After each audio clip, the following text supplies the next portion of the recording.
அதாவது இதை வந்து கிட்டத்தட்ட நம்ம சொல்லிக்கலாம், நானே சமைச்சு சாப்பிட்டேன் அமெரிக்காவில், அது தெரியுமா அப்படின்னு சொல்லிக்கலாம்.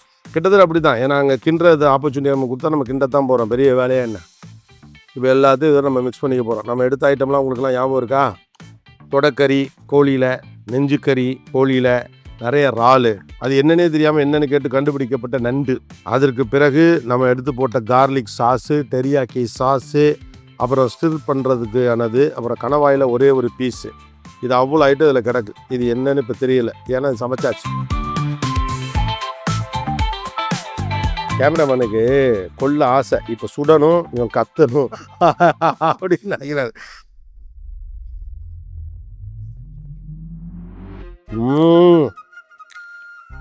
ஏங்க சூப்பருங்க, ரியல் சூப்பர், ஒத்துங்க.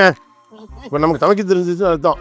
ஒவ்வொன்றும் ரைஸோட மிக்ஸ் ஆகல ஒரு டேஸ்ட் வருது, நல்லா இருக்கும். தமிழ்நாட்டுக்காரங்க எல்லோரும் பாதி பேர் மலேசியாவுக்கு போகிறப்ப மைண்டில் வச்சுட்டு போகிறதே ஃபுட்டை தான். மலேசியன் ஃபுட்டு எல்லாருக்கும் ரொம்ப பிடிக்கும். அங்கே இந்த காம்பினேஷன் உண்டு. மலேசியாவில் சாப்பிட போகிறப்ப எல்லா குழம்பும் கொஞ்சம் ஊற்றுவாங்க. புதுசாக போகிறவங்களுக்கு ஏன்னா அது பூரா குழம்பே ஊற்றி திங்க சொல்கிறாங்க அப்படிங்கிற மாதிரி இருக்கும்.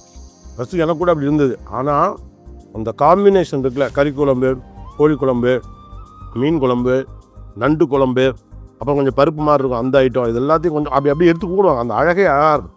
நம்மளாக போய் போட்டோம்னா கொஞ்சம் முன்ன போட்டுருவோம். நம்ம என்ன பண்ணிடணும், அந்த சோத்தை கொடுத்துட்டு அவங்கள்ட்ட கொடுத்துடணும். அவங்க சூப்பராக என்ன பண்ணுவாங்க, அப்படியே எடுத்து போடுவாங்க. அப்படியே அட்டிக்கு வச்சுருப்பாங்க. சிக்கன் லொட்டு லொசுக்கு, ஐயாப்பா. எனக்கெல்லாம் மலேசியா போய் இறங்கினோடனே அந்த மாதிரி ஒரு பெரிய ரெஸ்டாரண்ட்டுக்கு போயிட்டு எல்லாத்துலேயும் கொஞ்சம் கொஞ்சம் எடுத்து வச்சு திங்கணும்.